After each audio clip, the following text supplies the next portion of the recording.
now, and it will ask you. Yeah. It will probably ask you to approve. Please use chat to collect your questions during the talk, during the different ballot issues.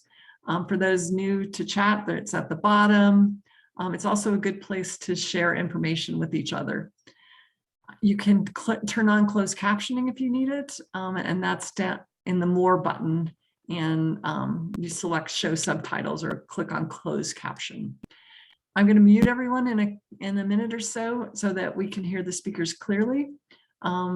We are going to switch it up a little tonight and have questions after each issue. So if you would put your questions in chat, and I'll present them after in between each issue. All right, I'm going to hand it over to Kathy now, and I'll see you as we start the questions. Thank you. And Kathy, I'm going to mute you for a second. You're going to have to unmute. Sorry. Mm-hmm. Oh, maybe I didn't mute you because you're a leader, so go for it. Oh, right. But I think we do want to ask everybody to mute. There often ends up being background information. So if you haven't muted your microphone, please do so now.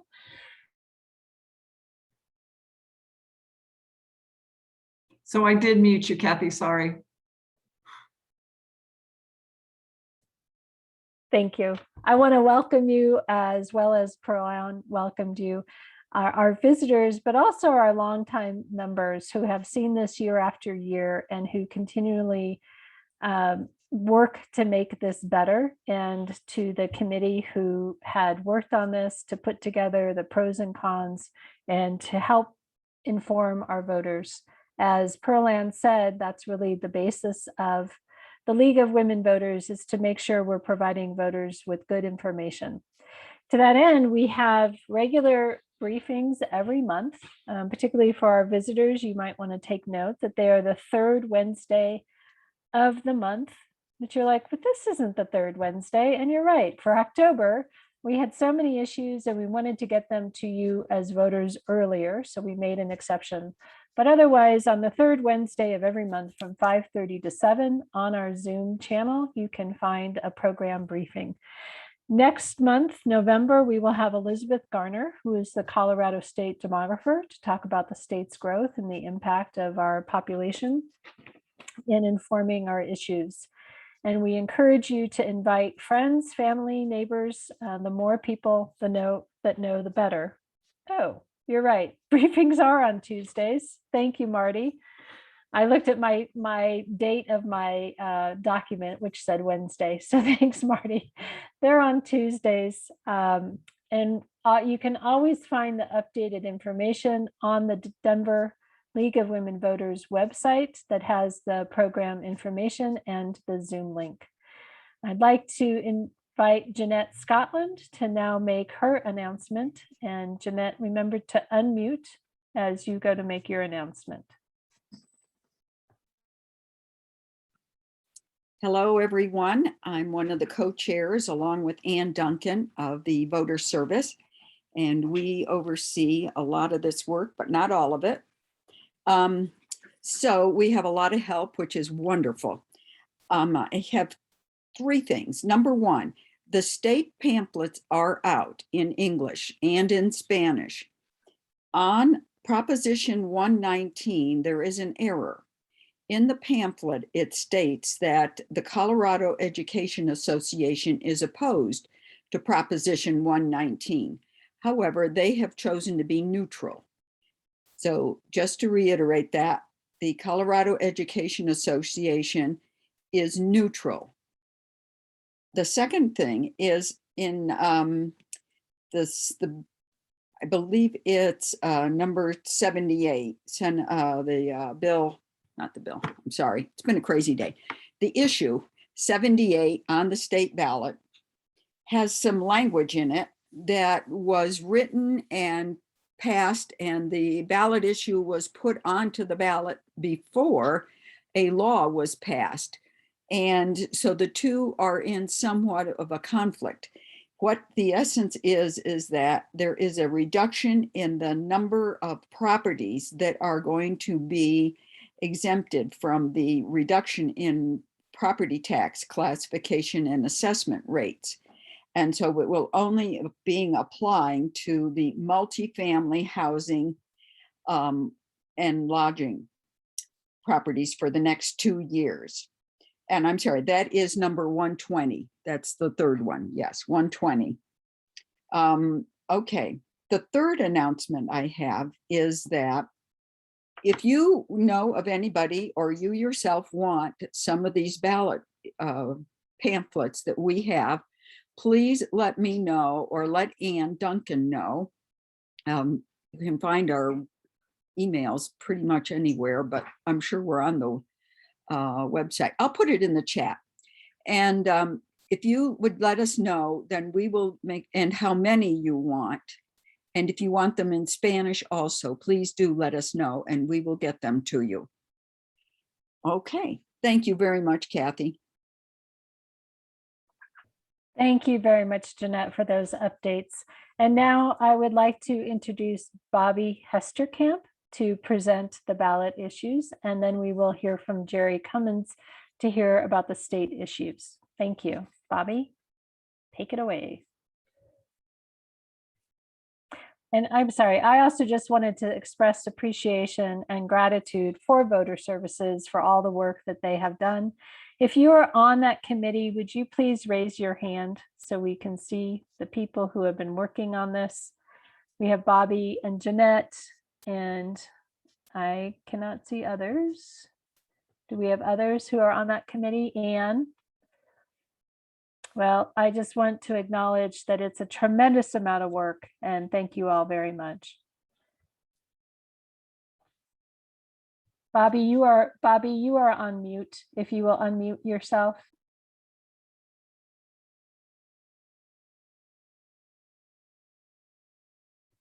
Bobby, you're still okay. There you All go. right. Thank you, Kathy, very much.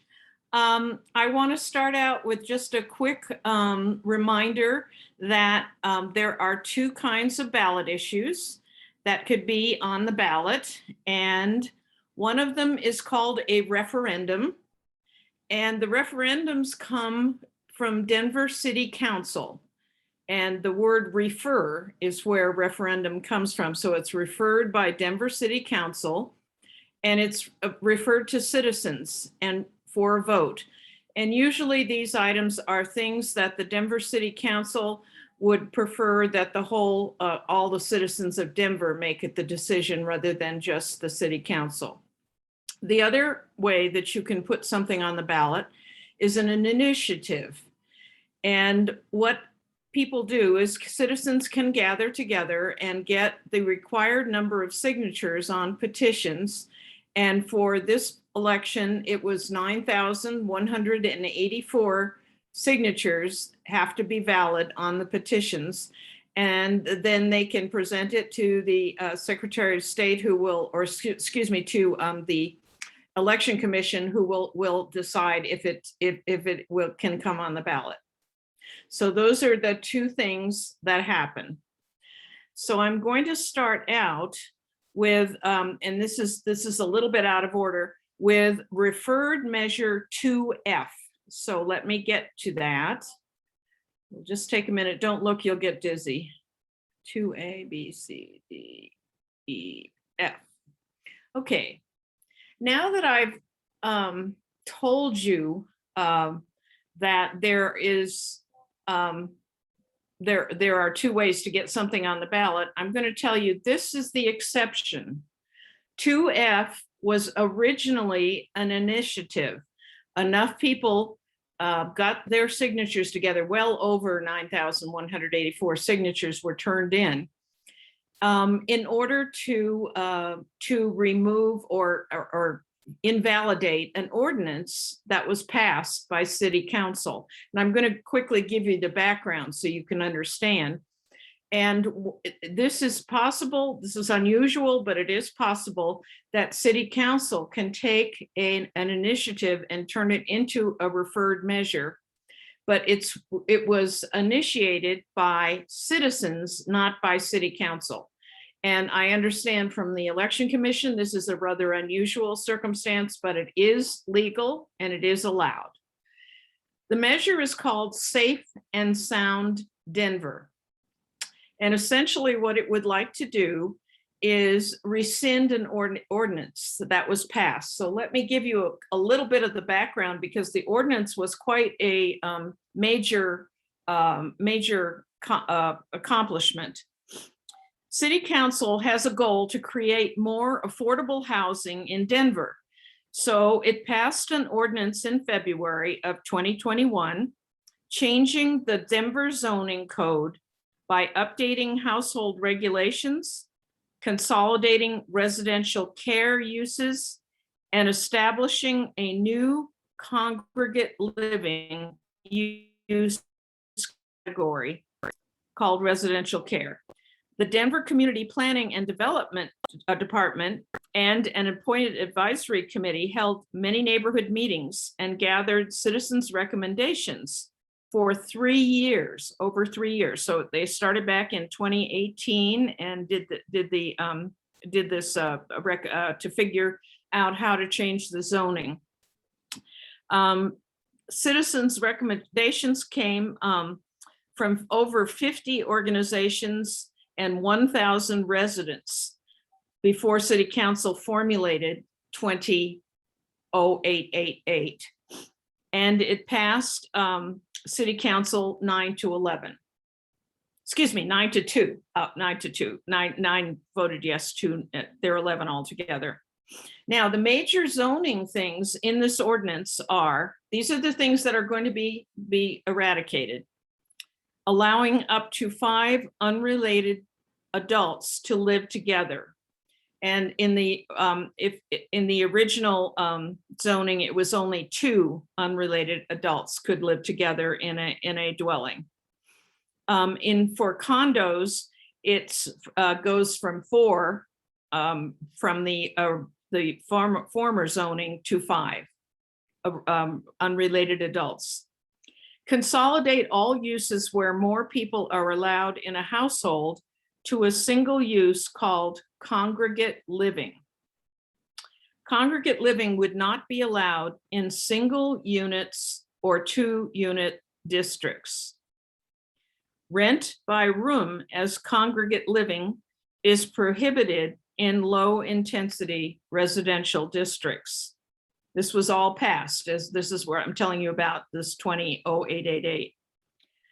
All facilities where care is required would be consolidated into a single-use type called residential care. The residential care facilities will be regulated by size, not by use. Size meaning how many people are actually being cared for in that residential unit. It allows halfway houses in more places besides industrial areas. Halfway houses are houses where people live when they have just been released from prison. It requires a community meeting prior to the permit application for any residential care facilities for 11 or more people. So the community has to be informed if somebody's planning to put something in their area. Halfway houses are prohibited in low-intensity zoning districts. Now, in August of 2020, a group called Safe and Sound Denver was organized, and they gathered 19,292 signatures, which is more than twice as many as they need to put this initiative on the ballot in November. So the major, okay, now we'll go to, that was what I wanted to tell you was what was in the ordinance. Now this is what's being eradicated. So this recommended referendum would change the zoning code back to its previous rules. So remember, this is what happens if you vote yes. Only 2 unrelated adults, not 5, could live together in a detached house. Only 4 unrelated adults, not 5, could live together in condos, duplexes, and apartments. The congregate living consolidation to describe uses where more people are allowed in a household would be erased, along with all the permitted and not permitted conditions for their approval. The residential care consolidation, which described all facilities where care is required, would also be erased, along with the permitted and non-permitted conditions for their approval. Residential care facilities would be regulated by use, not by size. So this is if this passes. And halfway houses would only, again, be allowed in industrial areas. So that is, in a nutshell, in other words, you vote. If you vote, all of these things go away that were put in place to the zoning code.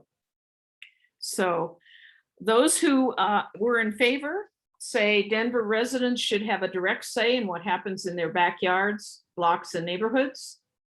Safe and Sound Denver is a grassroots effort of Denver residents who advocate for the safety and well-being of our neighborhoods.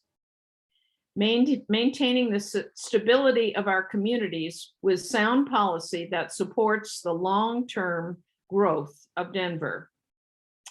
Repealing the group, we want to repeal the group living zoning code amendment. This sea change to Denver's zoning benefits profiteers. It uses our neighborhoods in a major unproven experiment. We should have a voice and a choice about housing in our neighborhoods. City Council and the mayor didn't listen. Now it's our turn. Keep Denver from becoming like Seattle, Portland, and San Francisco. Those who are opposed to this say that repealing the zoning change will take away the option for working families like teachers and nurses and grocery store clerks to share housing costs with friends and coworkers or roommates. Baseless fear-mongering won't change the facts. The zoning change does not allow any community corrections serving those coming from prison in single family areas, and it limits the number of residential care facilities that can operate in any one area and requires them to be spaced apart.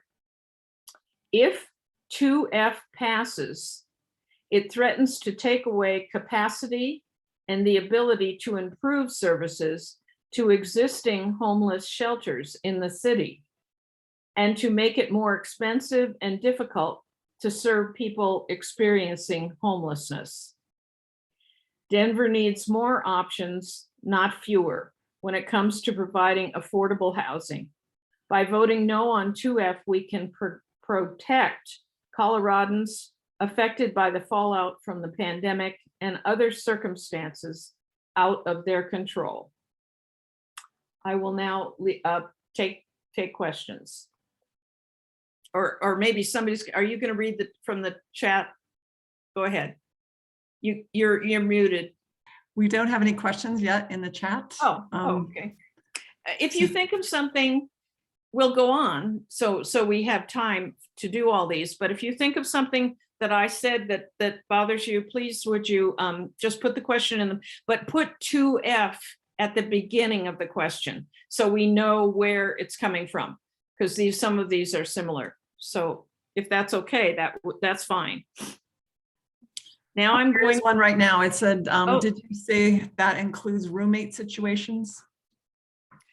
Non-related roommates. Now, if your brother moves in with you, he's part of your family. But if he's unrelated to you, quote unquote, a roommate that isn't related to you in any way, yes, that does.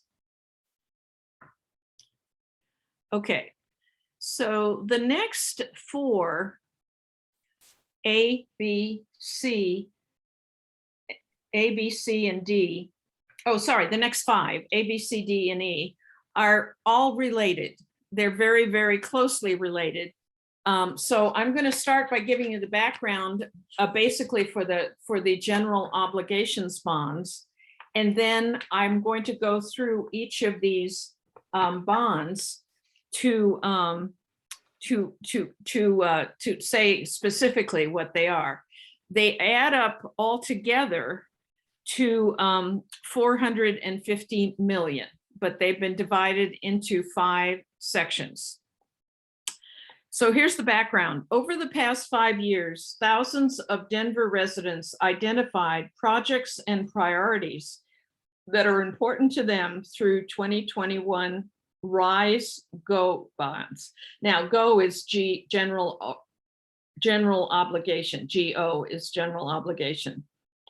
And they the Elevate Denver bond process, Denver Right comprehensive planning, and the 6-year capital improvement plan. So all of that was put together in deciding how to distribute this money.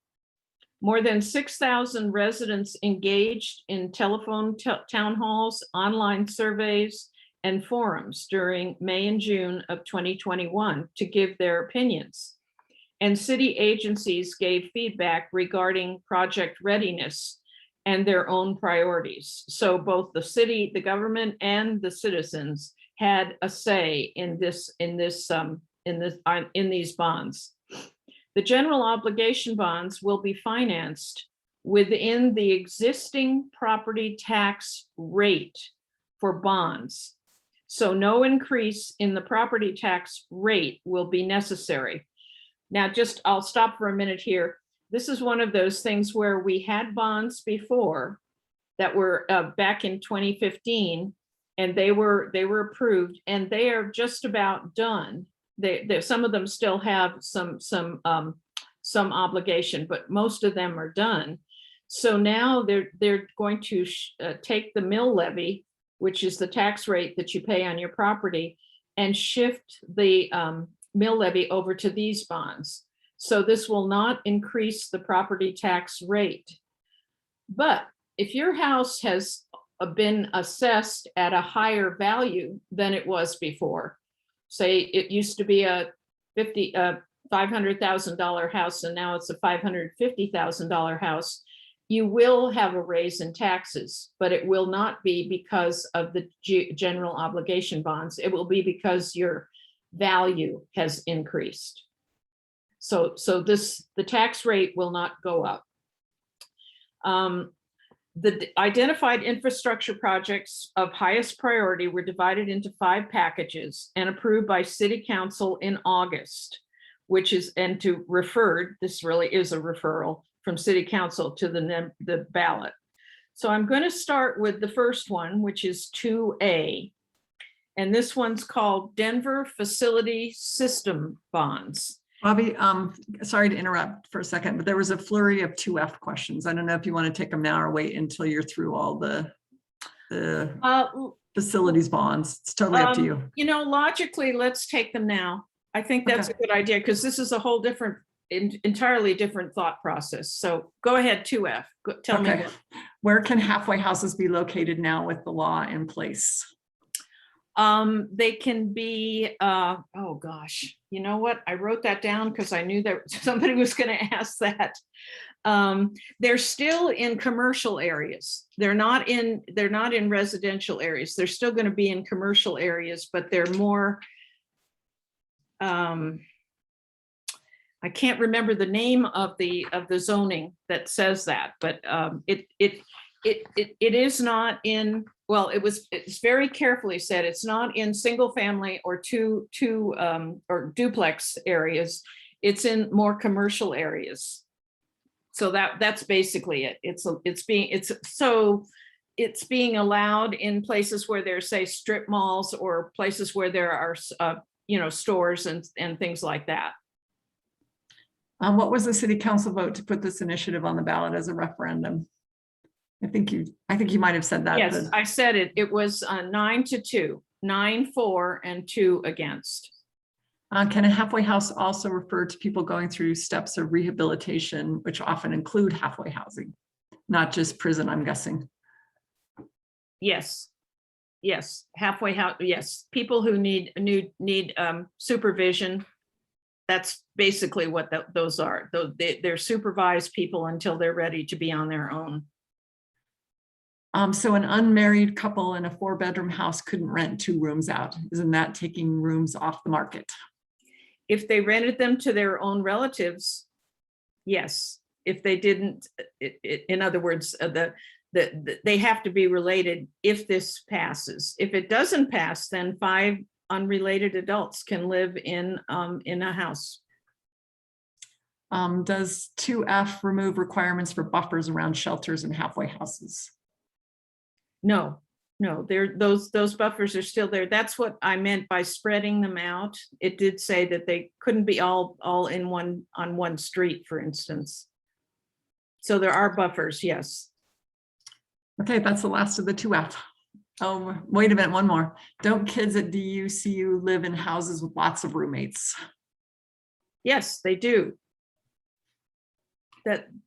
And so those are dormitories. Those are not domestic houses. Those are no, they rent houses. I mean, like 6 DU or CU kids will live in one house, right? A detached house. I think that's what she's getting at.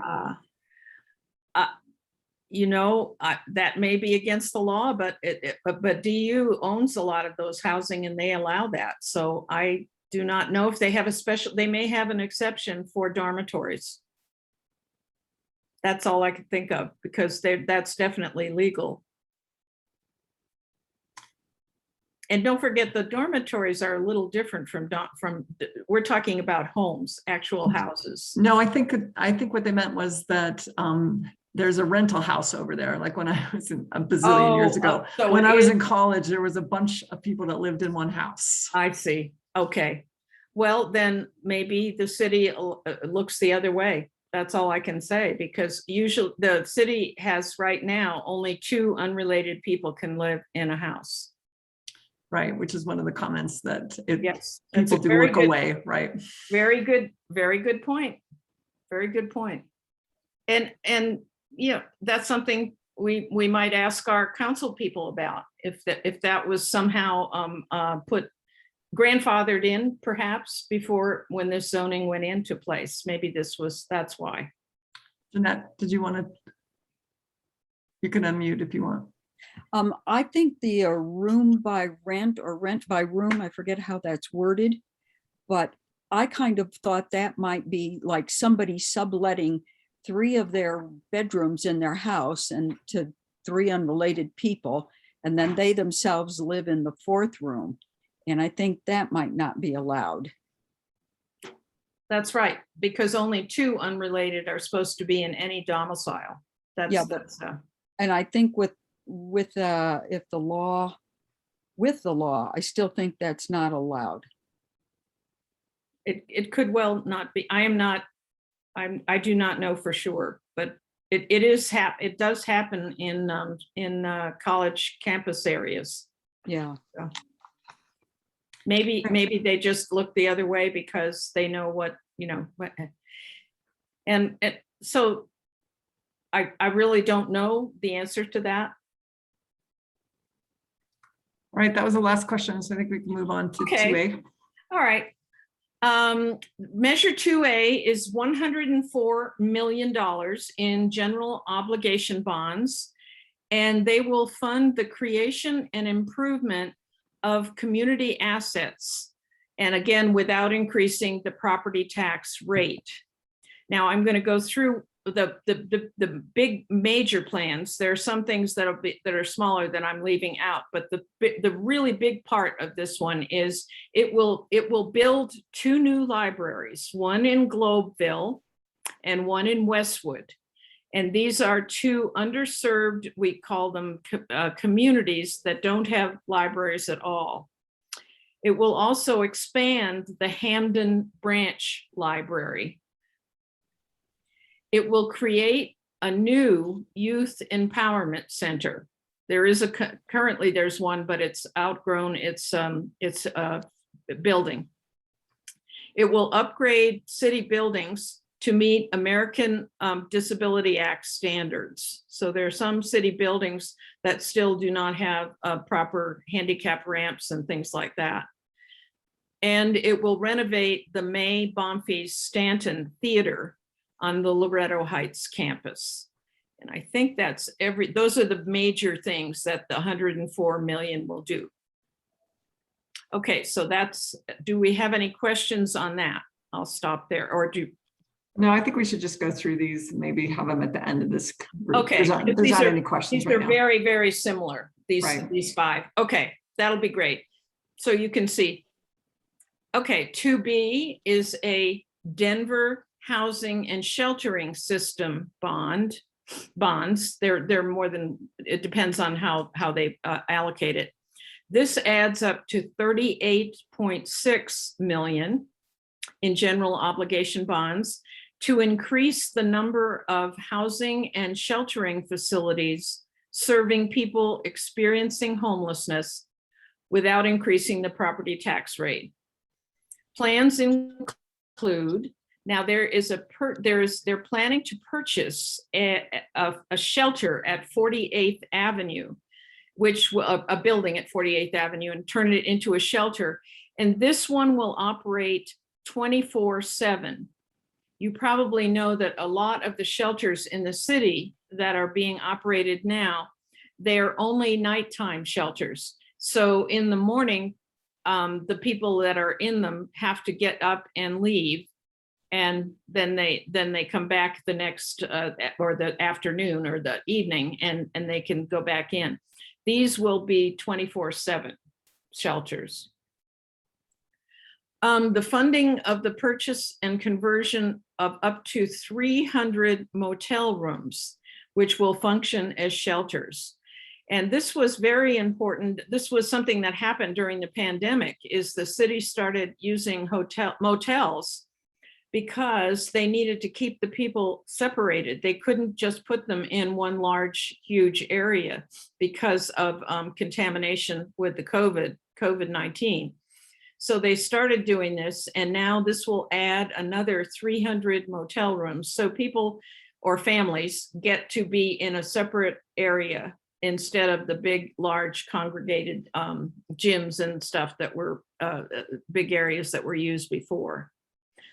Also, funding needed improvements to shelters that are currently operating. So some of those shelters also need updating and shelter. So that's 2B. We'll go on to 2C. This is for Denver Transportation and Mobility System, these bonds.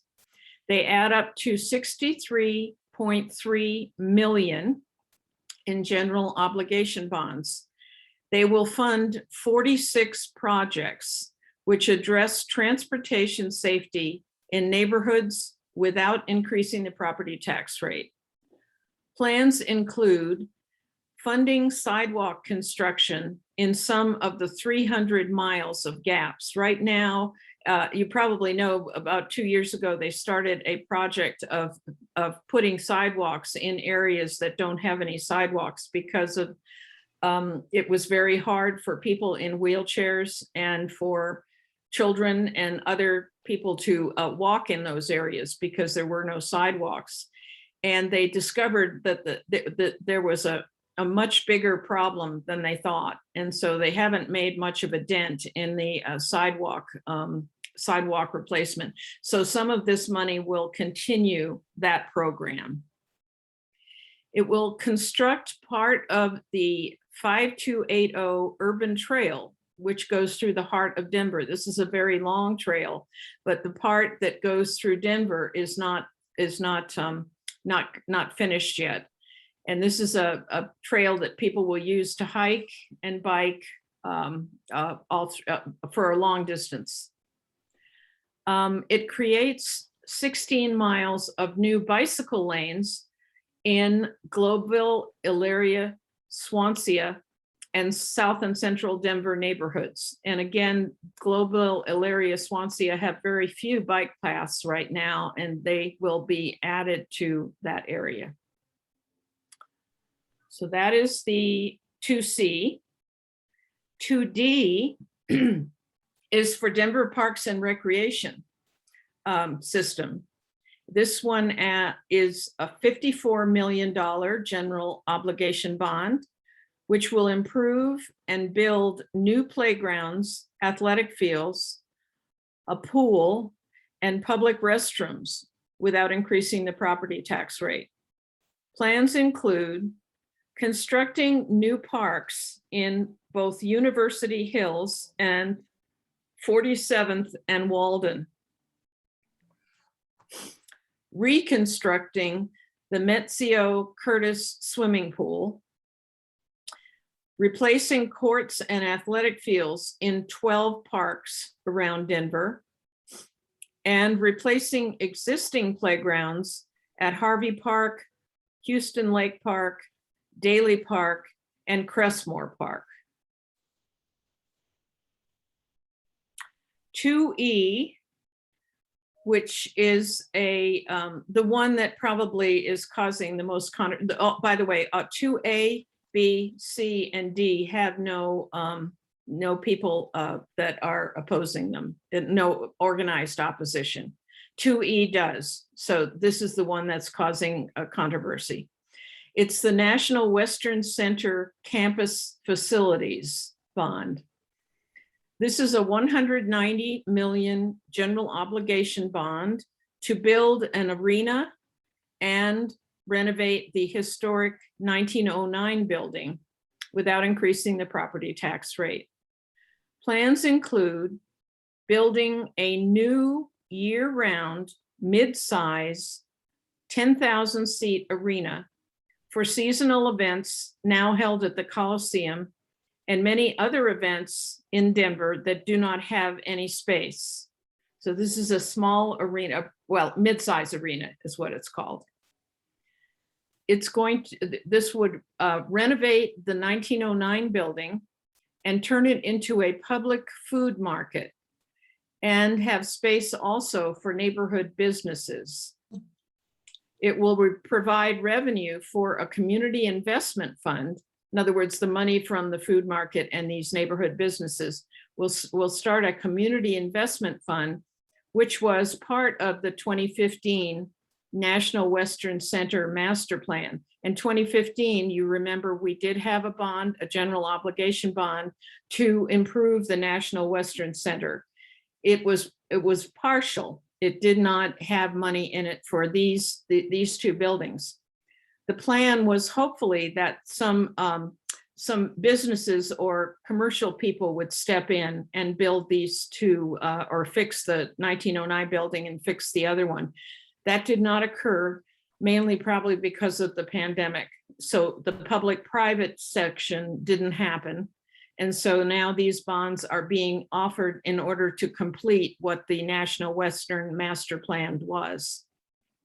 And the fund is meant to be restricted so that it will support locally driven projects which are desired by the residents of the neighborhood community, the neighboring communities. And what I want to do is, remember, there was no opposition to the others, but 2E, those in favor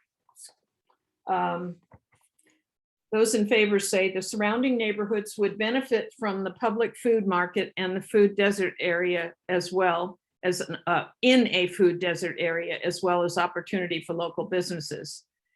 Included in 2E is the follow through of the commitment for this 2015 master plan. The projects in 2E will create an estimated 3,467 new jobs, generating $225 million in wages. Those opposed say, and these are the people that are opposed to it, is the 190 million the city is seeking in bond money for the National Western Center projects would be much better spent on affordable housing or achieving climate goals. This is quote. In 2017, the city of Denver took out an Elevate Denver bond for $937 million, part of which was dedicated to improving the National Western Complex. I'm sorry, I said 2015, I meant 2017. 69% of that money remains unspent, and the city has until 2027 to find the funding for the National Western from other sources. such as tourism taxes or private investment.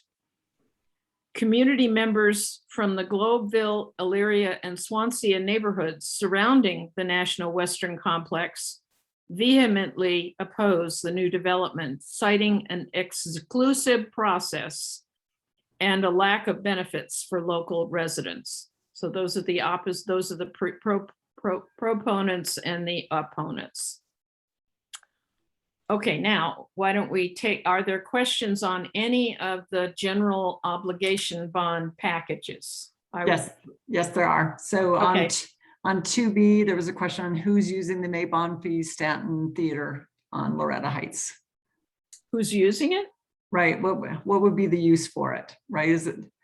It would be a theater for the local area. For the local area, okay. Yeah. It's not part of, I think maybe the question is it for the school or more for the general? No, Loretto Heights is being developed now for Right. other things. It's no longer a school. Okay. And then on 2E, how or where does the Coliseum fit into this plan? I thought they were going to demolish the Coliseum. I may be wrong. If anybody knows for sure, I know that it's now so outdated that it doesn't work anymore for what it's meant to do. So my impression was, but does anybody else know that for sure? That was what I heard, that it was going to be demolished. That is the plan, but I think the question is that funding coming from this or from something else? It is the plan to demolish it. It doesn't meet Right. code. It could be coming partly from the 2017 package. That was part of the master plan. I have not read the master plan, but if I understand, it pretty much it deals with every building that's on that campus. And I know it was, so that could be that it's already been paid, or the money is there to pay for it from the other bonds. Yeah. So Bonnie Clark thought that the Coliseum will remain. She sent that as a text. So oh, I don't know. I somewhere I read that it was going to be demolished, but I don't know. I'm sorry. I did a tour with the building committee for the area in which they said it was going to be demolished. But okay. I don't know. Maybe things have changed. No, that's what I heard too, because it's outdated. It's dangerous. It's not, I believe there's a lot of things about it that can't be fixed, can't just be renovated. So there's a question about what is the 1909 building that you have on the slide right now? that is the oldest part of the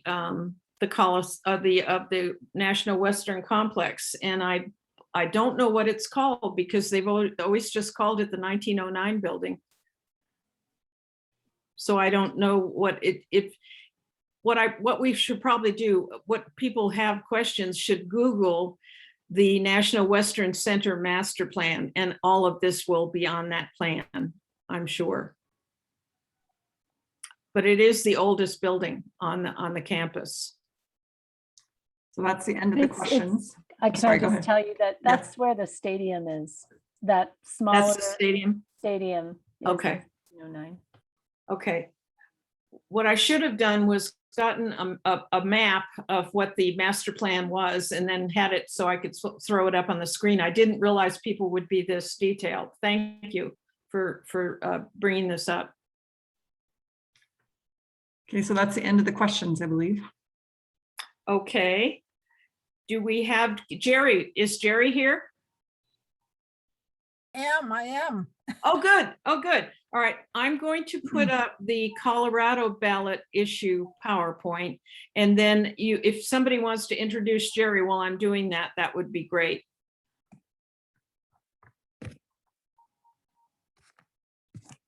I'll try that because I invited Jerry. Jerry is the former state chair of voter service.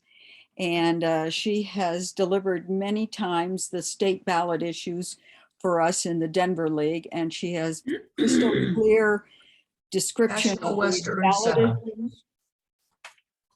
And she has a great capability of answering questions that are really tough.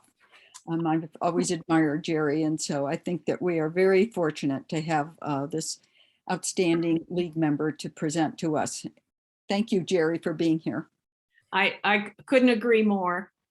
Okay, so let me go start the slides here. Go ahead, Jerry. You're going to talk here. Okay, and everybody bear with me. I'm juggling 2 or 3 screens, so I may get lost on one of the screens as we go along, but we'll try to get through this quickly. No, don't hurry. Take your time. It's only 3 issues. True. So they should be simple, right? Yes. Okay, well, as Bobby just indicated, there are 3 state initiatives on the ballot this fall. And as you know, a citizens initiative can be gather a spot on the ballot by gathering the required number of signatures, which this year was just below 125,000, 124,632 signatures. And as usual, the issues can be of 2 types. They can be, see, I'm flipping the screen here. You can tell. Can you see my screen? Because I've got that up there. Oh, well, I've got another screen up there and I'm working yours on my iPad. You might want to look at mine.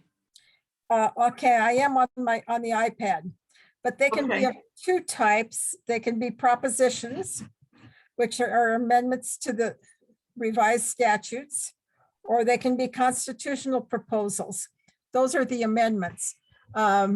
Amendments are something only the voters can change once they're in the state constitution. And this, in the last 2 or 3 elections, any of the constitutional amendments on the ballot need 55% of the vote in order to be placed in the Constitution. So some have made it, some have not. So here we go.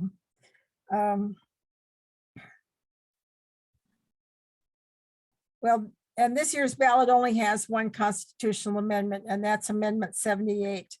And the 2 propositions need to change the Colorado statutes, and they just need a majority of the vote to pass. So let's get started with Amendment 78. And this is the one that needs 55% of the vote to pass. As we said, it's an initiated amendment to the state constitution. It would require custodial money to be appropriated by the General Assembly, and we'll define custodial money in a moment. Currently, right now, custodial funds are received by the state. They do not go through the appropriation process, allowing the money to be spent immediately.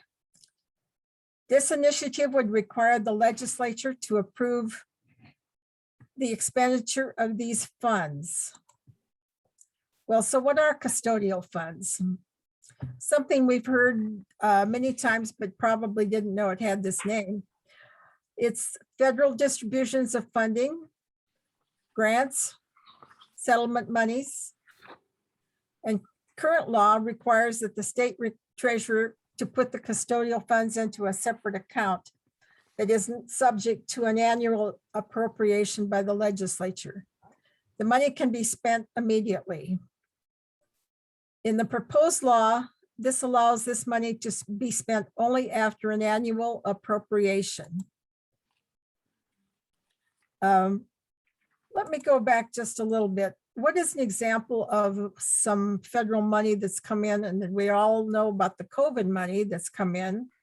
Funds for healthcare, funds for education, usually have very specific requirements and criteria where the money is to be spent.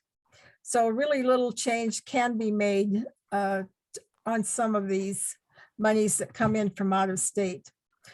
Settlement money, you've heard about the opioid settlement. You've heard years ago about the cigarette settlement money.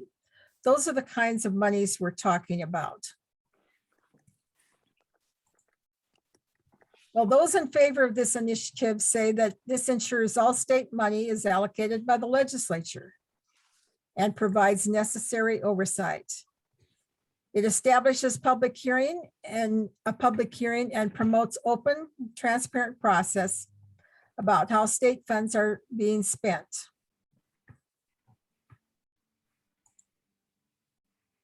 One of the other sources of funding that we had a few years ago was the when the flood occurred up in Larimer County and up in the canyons out of Estes Park. Those were another indication of where funds needed to go. Okay, so those opposed say that the funds are already allocated and spent only on designated items. The outcome is the same, but the process is slower and it's more expensive. And having a separate account can delay spending and deny income to fund providers. So any questions on that one? There are a couple questions, Jerry. What about grant money? And related to that, also CDC grants for state and local health departments. Yes, that's those are typically, if it's coming from the federal, well, grants, yes, those are included in custodial money by the definition in the Blue Book. And what was the other one? CDC grants and for state and local health departments, or grant money in general. And there was a comment that this would slow down their funding. It's my understanding this would include most grants. So your understanding is that is most grants would be in the custodial category. Yeah. Okay. And does the state get a lot of money through this means? Oh, we got tons of COVID money. We've got some local communities that have more money than they know what to do with, and they're looking for ways to spend it. And again, there are parameters around it. So it's targeted funding and it has to go in specific directions. So you can't just go out and spend COVID money on, I don't know, building a road or a new school or whatever. All right, so a question was, they got the 124,000 plus signatures to get this on the ballot, I assume, right? Correct. Yes. How about transportation funds? Would they come through there too? Technically, yes. I did read in the Blue Book that the transportation money that comes in from the federal government, and that's probably your highway users tax fund money, goes directly to a commission, transportation commission. Used to be called the Highway Users Commission, but it's got a different name now. It's includes multimodal and rapid transit, that sort of thing. How would out-of-state monies affect the political influence in Colorado? Well, it's usually coming from a government, the federal government. I don't know how that influences it politically. You can make your own definition there. From the settlement monies, those come in, and again, those settlements usually when they're reached on a national scale, like the opioid and the cigarette monies, those come with an agreement that has been reached, legally, that it is to be spent specifically on certain programs, tobacco cessation, education of youth, and so on and so forth. So there was a comment from Maud, first person narrative on how it affected her. So please read that in the chat. It's a good comment. And what about grants from private foundations? Would this be included? They have specific limits. I don't know. Usually if it's from a private foundation, what we've seen in legislation is what we used to call the 3 G's, A, B, C, D, E, F, G as in girl: gifts, grants, and donations.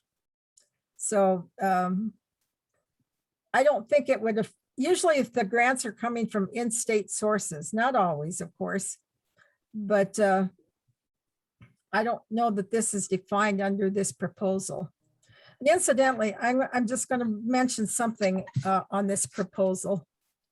There's been a court case filed indicating that this does not qualify for the off-year ballot in Colorado because of Tabor. Tabor says something to the effect that off-year ballot questions at the state level can only be fiscal questions and usually referred to as tax increases. At least that's the argument in the lawsuit. That case is before the court. This one, as you can see, is only how to distribute the custodial money rather than how to change taxes one way or the other. I suspect both sides have an argument. We're going to let the courts figure that out. If the courts say no, the votes on this issue will not be tabulated. Interesting. So stay tuned. I can't remember if it was filed in district court or state Supreme Court. Okay, there's no more questions, but there's some good comments in the chat. So read those. I'll have to take a look after a bit. Okay, are we ready to go on? Yes. All right, let's move on to Proposition 119. And let me catch up with this other screen. This is a citizen initiative to amend the Colorado statutes. It raises the tax rate on marijuana by 5% and diverts the school trust lands revenue to raise an estimated $137.6 million. The marijuana taxes would be phased in over a period of 3 years. By 2024, it would be up to 5% increase, starting next year with a 3% increase. Currently, the marijuana tax is 15%. It would increase it to 18% next year, 19% the following, and 20% the next year. So anyway, the Learning Enrichment and Academic Progress, or the LEAP program, provides out-of-state school learning and enrichment opportunities to eligible children ages 5 to 17. Parents can choose which program their children will attend, but payments will go directly to providers. All right, let's go on and see what else we can find out about this one. Well, how the program would work. A new state agency would be established called the Colorado Learning Authority, and it is independent from any oversight.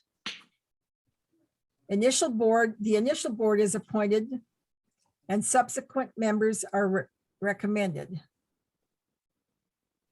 Program providers. The board develops criteria for selection and certification of providers. Financial aid distribution. Youth and families at or below the federal poverty level have first priority. Providers chosen by parents are paid $1,500 per student per year. And again, it's funded by a retail sales tax, state sales tax on marijuana, plus whatever local taxes exist. And it's also, again, supported by diversion of some money from school trust land revenue. About 21 million will be diverted annually to pay for LEAP.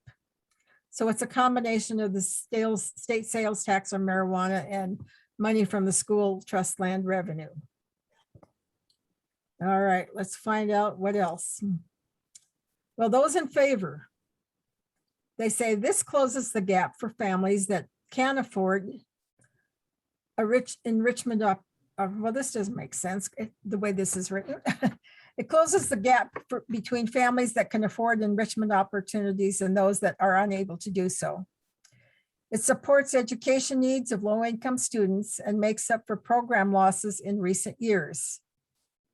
It creates opportunities for teachers to earn money as program providers.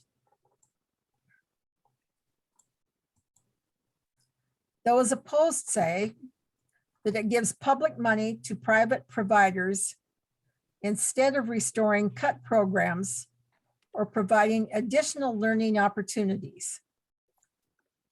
There is no requirement for parents to choose academic subject tutoring. It doesn't address lack of providers in rural communities. It establishes programs that compete with public schools. And the increasing tax on marijuana will push people toward black market marijuana and hurt legitimate businesses. Okay, any questions on Proposition 119? I don't see any for 119. There's an additional one for 78 if you're game for that one. Oh, sure, let's go back and pick it up. Is there anything in Tabor addressing out-of-state monies coming into the state?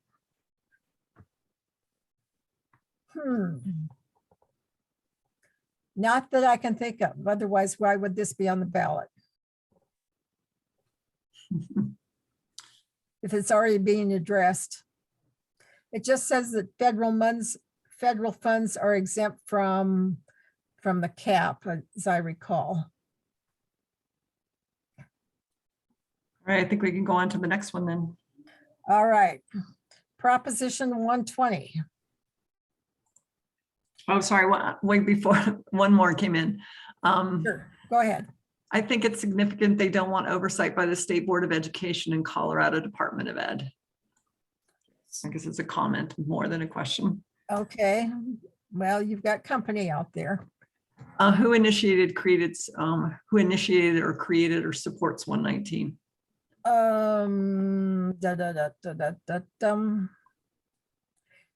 initiative, the folks that put it on the ballot were, I don't honestly remember all of those. The Gary Foundation has been providing funding in support of the issue. There are a lot of organizations opposing it, smaller number in support. I'm sorry, I don't know the answer to that. What is the trust land organization from which funds will be diverted? Yeah. The State School Lands Trust Fund. This goes way back into history when they settled set up the Homestead Act. And so we're talking mid 1800s here. But part of that act had included that certain lands be set aside to support schools throughout the state. And I assume that's in every state. I don't really know that, but that's how it was set up in Colorado. So the state has had the school lands for a century almost. Well over a century, 150 years. And on occasion they swap lands or they may sell it off and use the money. These lands are not terribly large, but they're located here and there, sprinkled around the state. Do you know any of the con organizations? Used to know that. Let me look it up for you at the end, and I'll see if I can find that for you. Or if you go on look in the state ballot issues, I understand they have listed the organizations in for and against in the ballot issues this year. Yes, and there are, I see here, there are 20 of them and it's in your booklet if you have the booklet. It's quite a few that are against it. We'll put the link in the chat so people can go to that. I'll do that in a second. Okay. Does that trust land money otherwise go to public schools? So the state general fund will need to make up the millions diverted to the 119 program? It doesn't say that. Okay. Yet to be determined. Yeah, there's some, I think that should this pass, the legislature will have to deal with several unanswered questions that are found in the language of this proposal. And that's usually true of a lot of the legislation that passes. They have to do enabling legislation. So, but there just seems to be a lot of unanswered questions. So as Jeanette said at the beginning, the Colorado Education Association does not oppose, but is neutral to this one, which was a correction, I believe. Yes. That's my understanding. Any more on 119? I think that's it. there's a couple more comments. So Okay. All right, Proposition 120. This again is a citizen initiative. It's a statute. Property tax assessment rate reduction and voter approved revenue change. Proposition 120 allows the state to retain $25 million per year above the Tabor cap for 5 years. The $25 million retained must be used to fund existing property tax exemptions, that is exemptions for senior and disabled veteran property owners. What Proposition 120 would do is amend the statutes to lower non-residential property tax assessment rate from 29 to 26.4%. It would lower residential property tax assessment rate from 7.1% to 6.5%. Property taxes are based on two numbers. The assessment rate currently at 7.15% statewide for residential property, and the mill levy. Each jurisdiction has its own rate. It anticipates that $1.03 billion in revenue reduction from property taxes and allows for $25 million to partially compensate local governments. Property taxes fund cities, schools, police, fire, and libraries. In reducing assessment rates, it would lower revenue for these entities. The rise in property values and home prices might offset lost revenue. The decreases in assessment rates affect all districts regardless of changes in property values. And now again, about this proposal, just to muddy the waters a little. When the legislature saw this proposal coming, they introduced Senate Bill 293. It was passed after the language for the ballot, this ballot question was written, and they were out collecting signatures. So once you're out collecting signatures, it's too late to change languages in your proposal. What Senate Bill 293 did was temporarily change property tax assessment rates for 2022 and 2023 for certain subclasses of property. It is expected that if Proposition 120 passes, it may be limited to only multifamily housing and lodging properties. So your apartment buildings, condos are exempted, duplex, triplex, quadplex are included. Lodging properties, those are your hotels, motels. It is expected that those are the only ones they'll apply to. So with that in mind, let's look at what those opposed say. Oops, well, we missed what those in favor said. Those in favor of this initiative say it cuts assessment rates by 9%, and as home prices go up, it's time to cut property taxes. Local governments received $12 billion in stimulus funds. This would give families and small businesses a tax break. It slows down the increase of government spending. And it provides $25 million in funding for the homestead exemption should this pass. So those opposed say it cuts revenue needed by local entities and special districts.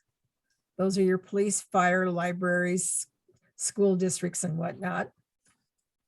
Local entities cannot raise the mill levy without an election because of Tabor requirements, creating a substantial loss in revenue. Once rates are cut, Tabor requires a difficult, uncertain process to restore the funds. And lastly, the $25 million to partially compensate local governments is not guaranteed and may not occur. So that's Proposition 120. Questions?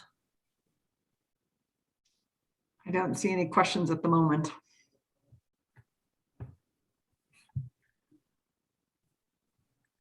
There is a question, I think. Oh, sorry, here it comes. Doesn't this effectively ignore inflation? As property taxes or property values, I'm sorry, increase, don't we need to pay teachers, firefighters, and others more? It could. It's hard to say. But yes, it's not a simple yes or no question or a simple yes or no answer. There's a lot of variables involved. It was also pointed out that while housing prices increase in some parts of the state, they remain fairly static in other areas of the state. So how it would affect one or the other is not going to come out the same. There was a comment about fuzziness about the 25 million. Do you think that the 25 million has some fuzziness in it, Jerry? Personally? Yeah. Personally, I think that every time you give out those exemptions and the tax credits, and there's always a little provision that says the state has to backfill the money. Yeah, where's it going to come from? Who's going to get it? What other programs are going to be cut? Do you know who brought this or this initiative out and what organizations are against it? I haven't seen any listed as opposing. But the ones in favor of it are Colorado Rising Action. A fellow by the name of Michael Fields is the driving force behind it, and I believe they collaborate from time to time with the Independence Institute. And then doesn't Colorado already have one of the lowest property tax rates? I have seen, yes, I'll just say yes. That's a good answer. We like that. I thought it was interesting that it was proposed right after we cut Gallagher last year, or, took it out of the state constitution. And essentially it's trying to put it back. And again, we'll have to see what Senate Bill 293 does. If this is only going to apply to multifamily housing and lodging and Airbnbs and this kind of thing. I think the numbers are going to be pretty fuzzy. All right, I think that's the last of the questions. Omad has another comment, good one. Quite a set of comments filed with the Secretary of State, so there's a link there. And some more comments on people pro and con on those. All right, I guess all that's left now is to vote. To sit down with the gigantic ballot, right? And if you have family members and friends and new neighbors who are not registered to vote, point them in the right direction. And know that they, let's see, I have to look at my calendar. The voting in person should start, is the 18th or 25th? Looks like the 18th. 18th. Must be the 18th, 18th. yeah. 18th, and they can register and vote the same time that if they want to do it in person. If they want to do it online right now, yes, go ahead and do it. It is too late to do it through a voter registration drive. And again, all our ballot issues, state and local, can be found on League of Women Voters Denver website. You can also find the state ones on the Colorado site, obviously. And we have printable versions, or you can read them online. And vote 411. And Vote 411 has all kinds of information. And Marge put a comment in that if you want paper Denver Pro-Con pamphlets, to contact her. She put her telephone number there. We're printing out a lot of them. So if you can take them to other groups, that would be great. Kathy, do you want to wind us down, or who wants to finish us off for the evening? Yeah, I'm happy to. I want to thank Jerry Cummings very much for making your presentation. We all greatly appreciate the information and insights. And Bobby Hesterkamp for your part in the presentation today and the research that was done by you as well as other members of the committee. To Jeanette and Anne for voter services in organizing this. We appreciate it greatly.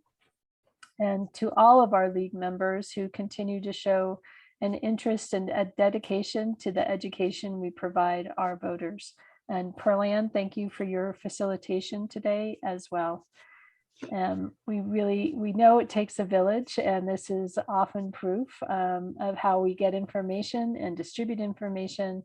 And we encourage you to share it with your friends, family, neighbors, relatives, etc. Thank you.